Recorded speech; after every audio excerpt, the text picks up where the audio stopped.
Hi guys, मेरा नाम है यश चौहान और ये यूट्यूब पे मेरा पहला वीडियो है। मैं बात करने वाला हूँ सीआईएसएफ हेड कांस्टेबल मिनिस्ट्रियल की भर्ती के बारे में। मैंने भी फॉर्म का अप्लाई किया था। टाइपिंग के बेस पे था, हेड कांस्टेबल मिनिस्ट्रियल। और मेरा भी एडमिट कार्ड आ गया था लगभग 15-20 दिन पहले। तो मेरा पीएचडी था मुंबई मुंबई में चेंबूर में। वो आरसीएफ कॉलोनी है यहाँ पे। तो मैं बिलोंग करता हूँ कोल्हापुर से।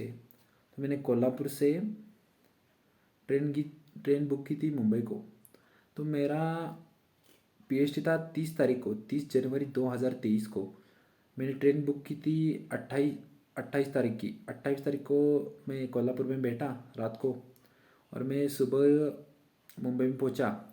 29 तारीख को मैं वहाँ पे अपने रिश्तेदारों के घर में रहा था। और 30 तारीख को मेरा पीएचडी था अगले ही दिन। तो 6:30 बजे मेरा रिपोर्टिंग था। मेरी आपसे मेरा आपसे निवेदन है कि आप जल्दी वहाँ पर पहुँच जाएं रिपोर्टिंग के टाइम पर, क्योंकि वहाँ पर बहुत भीड़ लगी होगी। कोशिश करें कि आपका पीएचडी जल्दी से जल्दी हो, क्योंकि उनका प्रोसेस बहुत स्लो है भाई। क्योंकि मुझे लगा था उनका चेस्ट और हाइट नाप कर, और वो 2-3 घंटे में होगा हाइट और चेस्ट नाप कर, और आधा घंटा लगेगा डॉक्यूमेंट चेक करने में। तो मुझे ऐसा ही लगा था, लेकिन ऐसा कुछ भी नहीं भाई। उनको दिन भर लगा था 300-350 बच्चों की पीएचडी लेने में। मतलब मेरा कहने का मतलब ये है कि आप बिना खाए जा, मतलब सुबह 6 बजे थोड़ी कोई खाता है। तो ऐसा करिए कि आप खाने के लिए अपने बैग में से कुछ ना कुछ लेके जाइए।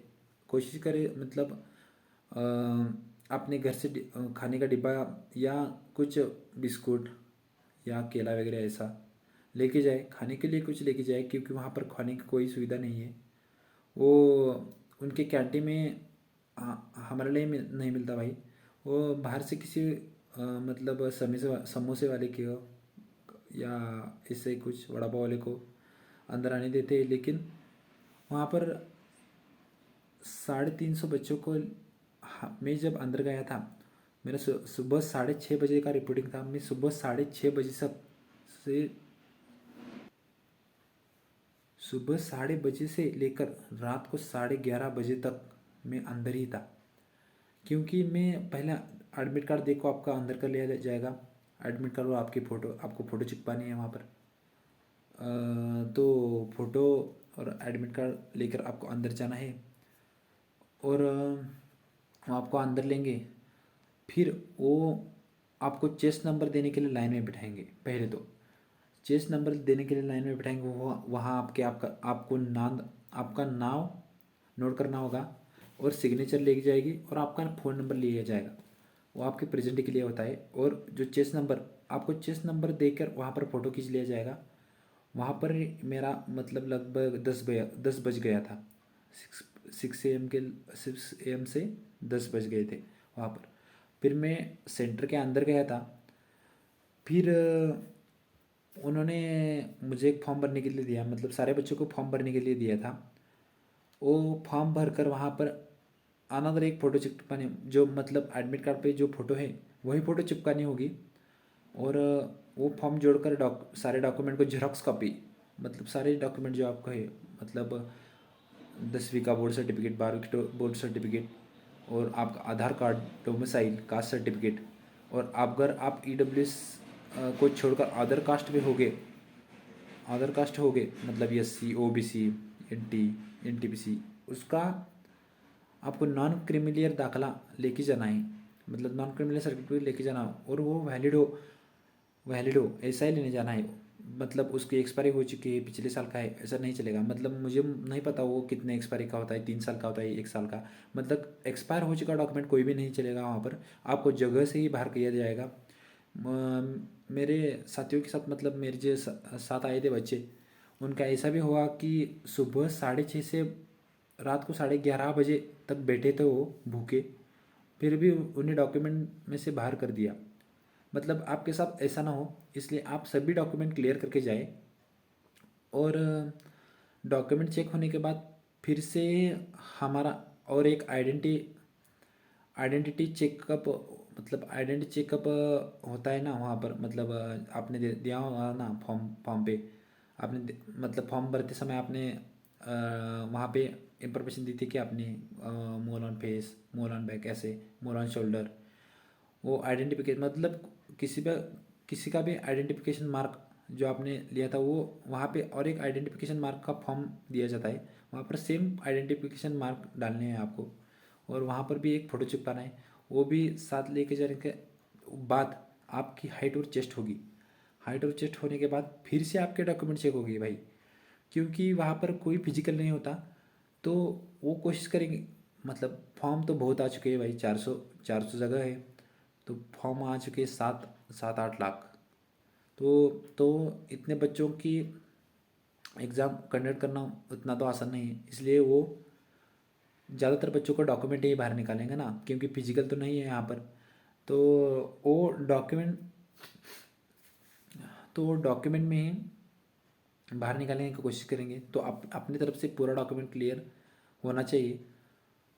मतलब वो देखते हैं कि नाम सब के ऊपर सेम है या नहीं, अपना डॉक्यूमेंट वैलिड है या नहीं, और अपने डॉक्यूमेंट की एक्सपायरी हो चुकी है या नहीं, वो सभी भाई क्लियर करके जाना वहाँ से। और पानी की बोतल अपने साथ ले जाना, क्योंकि पानी थोड़ी देर बाद ख़त्म हो जाता है, उतने बच्चों को दिन भर पानी लगता है इसलिए। और बाथरूम की, टॉयलेट की वहाँ पर है, सुविधा है। तो भाई जल्दी से जल्दी जाना, क्योंकि आपका लगभग 10 के अंदर तो होना चाहिए, मतलब 9 बजे ही आपको बाहर जाना। वो आप अलग अलग सेंटर के अलग अलग टेक्निक होंगी, लेकिन मैं जहाँ पर गया था मुंबई RCF कॉलोनी में, जो कि चेंबूर में, वहाँ की प्रोसेस बहुत स्लो है। इसलिए आप खाने में कुछ ज़रूर ले जाना अपने बैग में। तो कहने का मेरा यही कहने को मेरा यही था। बाकी परी एग्ज़ाम एग्ज़ाम की डेट को आपकी नहीं बताई जाएगी, मुझे लगता है आपको मेल आएगा। तो अपनी तरफ से पूरा डॉक्यूमेंट क्लियर करके जाना। और डॉक्यूमेंट मैं बताता हूँ कि डॉक्यूमेंट क्या क्या ले जाने हैं आपको। अपना आधार कार्ड, कास्ट सर्टिफिकेट, और 12th का मार्कशीट, 12th का बोर्ड सर्टिफिकेट, 10th का मार्कशीट, 10th का बोर्ड सर्टिफिकेट, और अपना डोमिसाइल, और कास्ट सर्टिफिकेट, और नॉन क्रिमिलियर जो कि EWS को छोड़ के जो अदर कास्ट है उनका कास्ट सर्टिफिकेट जरूर ले। कास्ट सर्टिफिकेट के साथ नॉन क्रिमिलियर, और वो एक्सपायर नहीं होना चाहिए, मतलब वैलिड हो चाहिए। और